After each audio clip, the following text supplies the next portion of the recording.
Rose Marie Krantz was a beautiful baby. A beauty she would come to find was as fragrant and as prickly as the climbing rosebush just outside the window by her crib. But just now, it was growing without restrictions on a small southwest Wisconsin farm amidst the valleys and buttes of the driftless, unglaciated upper Midwest. Rose was given her name by her father because it was his wife's middle name and because of the rose-shaped pink birthmark on the back of her right shoulder. It was a favorite spot he would kiss when he caught her running in the farmyard on those hot Wisconsin summer days. It would turn her into a squealing, writhing little cherub, curly auburn locks softly caressing his skin as she tried to break free.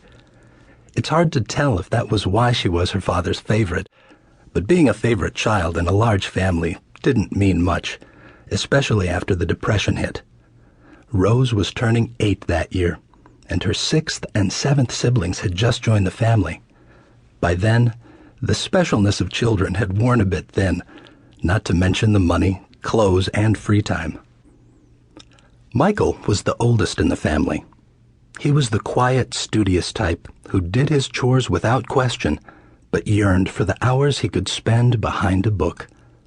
He could only go to school part-time, since his help was needed at home. Both of his parents knew, however, the only way for a young man to make it in this tough new world was to get an education. So they let him go as much as they could. Second in line was Gertruda, though everyone called her Gertie. She didn't have Rose's beauty, but she was stubborn and clever, both helpful qualities in a large farm family. Gertie was the second mother in the house, and she ran it with precision, something her mother lacked. She resented being the oldest girl. Frequently, she had to be in charge of her younger siblings, since her mother always needed help, and Rose seemed to get away from most of the house chores somehow. Or at least that's how it seemed to Gertie.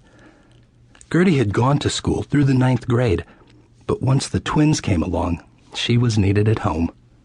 The luxury of school would have to wait. Rose was number 3.